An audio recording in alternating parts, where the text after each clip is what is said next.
हमारे विभिन्न ज्ञानवर्धक कार्यक्रम देखने के लिए आप हमें अभी सब्सक्राइब करें, बेल आइकन को प्रेस करें ताकि आप देख सकें हमारा कार्यक्रम सबसे पहले। और अधिक जानकारी के लिए फेसबुक पेज को लाइक करना न भूलें। जय माँ इंद्राक्षी। इंद्राक्षी धाम में दर्शकों आप सभी का हम हार्दिक स्वागत करते हैं। आज के दिन जिन जातकों का जन्म दिवस है, मैरिज एनिवर्सरी है, उन सभी को हमारी तरफ से बहुत बहुत शुभकामनाएं। आज का पंचांग 28 नवंबर सन 2020 दिन शनिवार, कार्तिक माह शुक्ल पक्ष संवत 2077। तिथि आज त्रयोदशी है। नक्षत्र भरणी, राहु काल 9 से 10:30 सुबह, दिशा शूल पूर्व दिशा। पूजा में लगने वाला भोग जो दैनिक आप पूजन करते हैं, उसमें भोग को लेकर के कुछ लोगों के मन में बड़ा संशय हो जाता है। जो हम भगवान को भोग लगाते हैं, नैवेद्य अर्पण करते हैं, तो उसमें कुछ लोगों ने कुछ बातें हमसे पूछनी चाहिए हैं।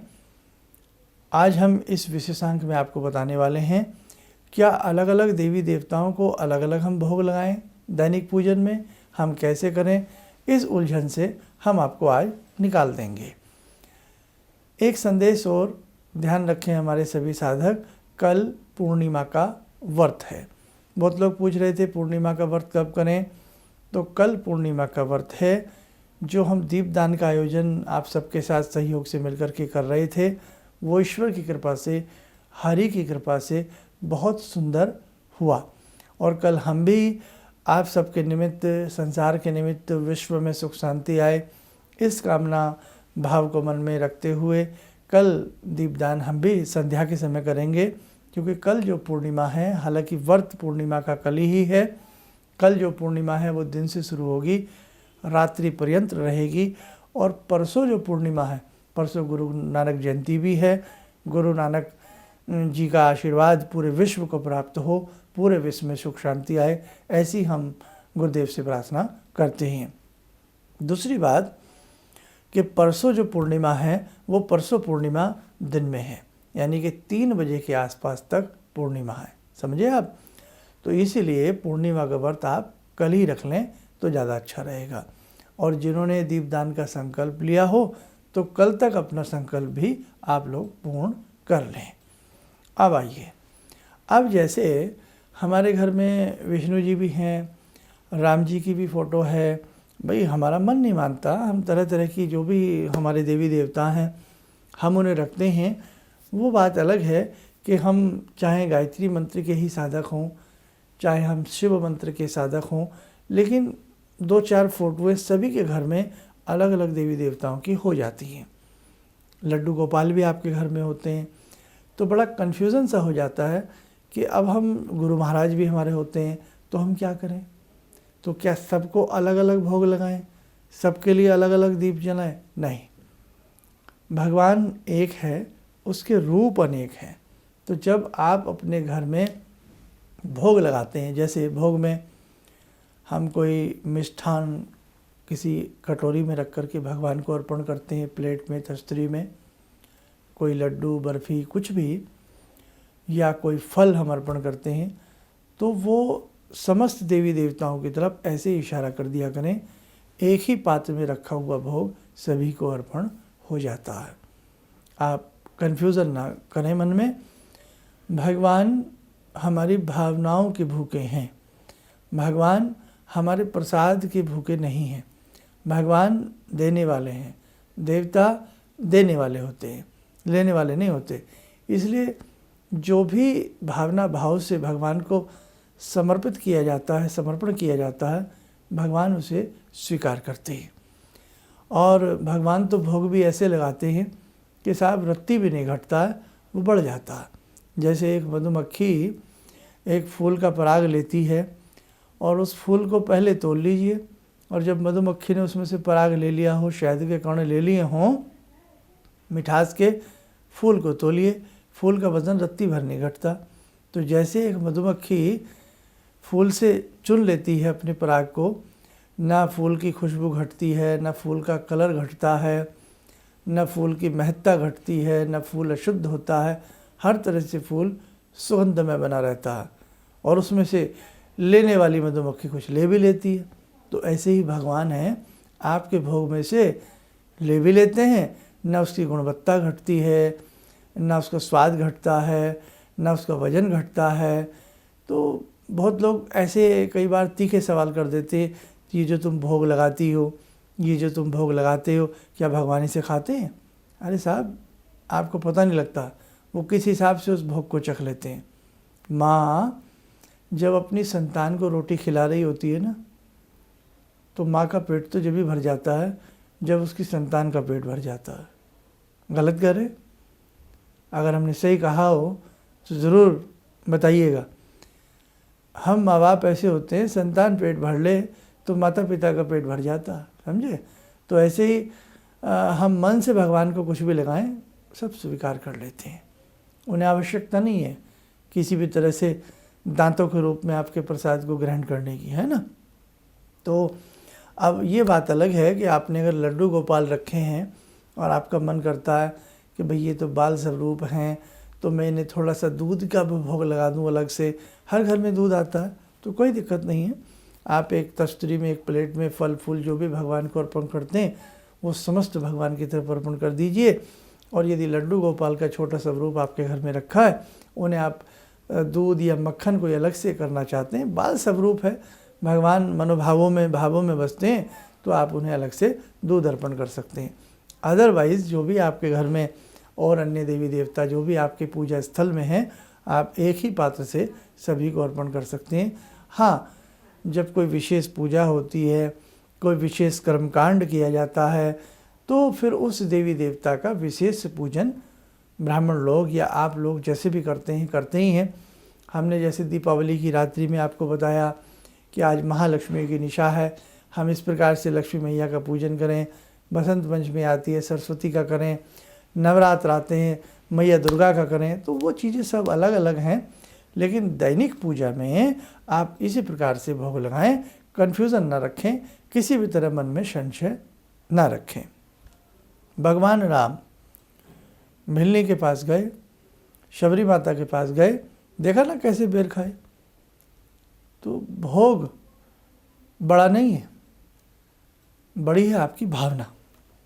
बस इस चीज़ को दिल में रखना, भगवान आपसे सदैव प्रसन्न रहेंगे, ठीक है। और जो लोग राशि के लिए हमसे बहुत इच्छुक थे, समस्त राशियां 12 की 12 राशियों के दिसंबर के महीने के उपाय जरूर कर लीजिए। क्यों? क्योंकि दिसंबर का महीना अंतिम महीना है। तो आप सुन लेना, अपनी अपनी राशियों के उपाय भी आप लोग ज़रूर कर लेना। और जैसे आज का ये विशेषांक हमने दिया, तो ऐसे जो हमारे विशेषांक होते हैं छोटे छोटे, इन्हें अपने सनातन धर्म के नाते शेयर कीजिए, एक दूसरे को भेजिए, ताकि लोग कन्फ्यूज़न का शिकार ना हो और सबको अच्छे से कोई बातें समझ में आ सकें। मैं यहाँ बैठ करके अपने घर में आप सबको कुछ न कुछ चेताता रहता हूँ, समझाता रहता हूँ। आपका भी फ़र्ज़ बनता है कि इस प्रकार से जो भी आपको मन को जो बातें छूती हैं, अच्छी लगती हैं, उन्हें आप लोगों तक, समाज तक और अपने धर्म तक पहुँचाने का प्रयास करें। जो अपने धर्म को बढ़ाता है, जो अपने धर्म को फैलाता है, अपने धर्म की बातें करता है, भगवान भी उसको देखते हैं। इसलिए इस नेक काम में आप भी आहुतियाँ ज़रूर डाला करें। दूसरी बात, हमारे चैनल को बढ़ाइए, लोगों तक पहुंचाइए, बताइए कि ये चैनल आप देखिए, क्योंकि ये मेरा कोई व्यक्तिगत इस चैनल में वो नहीं होता है। ये सब जो भी चीज़ें होती हैं वो धर्म के प्रति, समाज के प्रति, आप लोगों के प्रति होती हैं। इसलिए अब मैं भी देखता हूँ कि आप लोग कितना इस चैनल के प्रति आगे बढ़ते हैं, आगे बढ़ाते हैं, ये आपकी जिम्मेदारी है। खैर, आज की ध्यान साधना में हम जुड़ते हैं भगवती प्राम्बा से।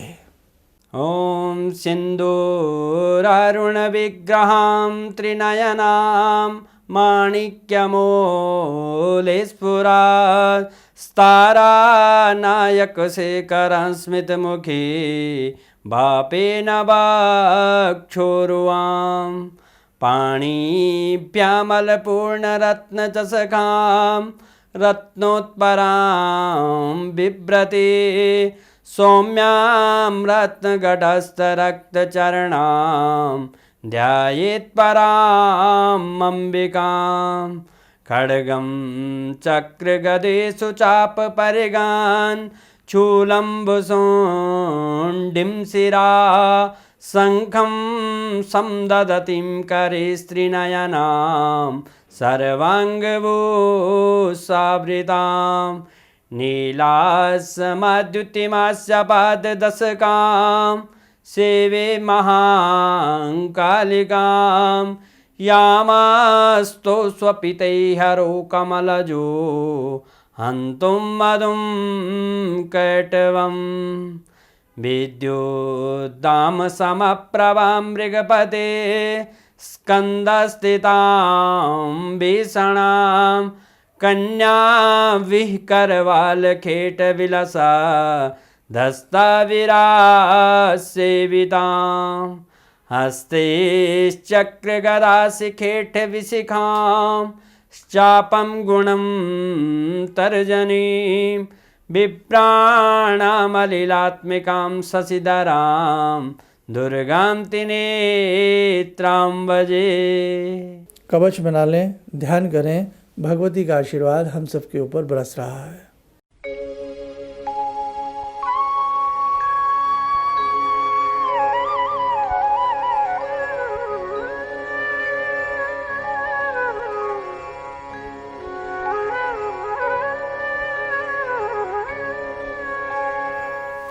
ओम बोलते हुए नेत्र खोलें, सामान्य हो जाएं।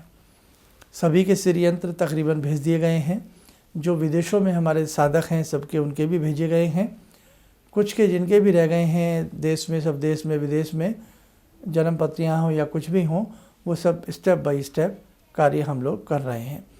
कल की संध्या हम विशेष प्रकार का दीपदान करने वाले हैं और सभी की मनोकामनाएं पूर्ण हो ऐसी भावना लेते हुए श्री हरि की सेवा में हम सब लोग कल की संध्या में रहेंगे। 5 बजे से लेकर के 7 बजे के बीच में कल आप दीपदान ज़रूर करें। इन्हीं शब्दों के साथ हम अपनी वाणी को विराम देते हैं। जय माँ इंद्राक्षी। जिंदगी के इस प्रवाह में तमाम लोग डिप्रेशन के इस हालात से गुजर रहे हैं। सफलता असफलता अपने जगह की बात है, लेकिन पता नहीं कितने सारे लोगों को इन्होंने डिप्रेशन से उबारा है, नया मोटिवेशन दिया है काम का। इनका जो एक अनुभव था कि एक मेरी बातें इनसे लगातार कभी कभार हो जाया करती हैं। एक दिन मेरी बात हो रही थी, अचानक इन्होंने प्रश्न किया कि क्या आपके यहाँ कौवे आ रहे हैं। मैं बहुत तेज चौंका। करीब 4-5 दिनों से कौवों का झुंड मेरे घर पे मंडरा था। तो मैं यही सोचने परेशान था, ये शुभ है अशुभ है, क्या चीज़ है। तो मैंने प्रश्न किया कि क्या मैंने आपको बताया कि मेरे घर में कौवे आ रहे हैं। कहने नहीं, मुझको दिखाई पड़ रहा है। तो कुछ तो अलौकिक है इनमें। दूसरा क्या जो इनका उद्देश्य है, जब महाकुंभ में आए थे मेरी इनसे वार्ता हुई तो मैंने इनका उद्देश्य जानना चाहा कि किस उद्देश्य के लिए आप काम कर रहे हैं। तो जो उद्देश्य उन्होंने मुझको बताया, मैं मन से इनके उद्देश्य के साथ जुड़ गया। इनके साथ तो जुड़ा था ही, अब इनके उद्देश्य के साथ भी हूँ मैं। किसी भी समस्या के समाधान के लिए मिले प्रसिद्ध हस्तरेखा एवं वास्तु विशेषज्ञ प्रोफेसर धर्मेंद्र शर्मा जी से। नोट: शिविर में भाग लेने हेतु एवं व्यक्तिगत रूप से मिलने के लिए कॉल करने का समय सुबह 10 बजे से शाम 6 बजे तक। हमारे विभिन्न ज्ञानवर्धक कार्यक्रम देखने के लिए आप हमें अभी सब्सक्राइब करें, बेल आइकन को प्रेस करें ताकि आप देख सकें हमारा कार्यक्रम सबसे पहले। और अधिक जानकारी के लिए फेसबुक पेज को लाइक करना न भूलें।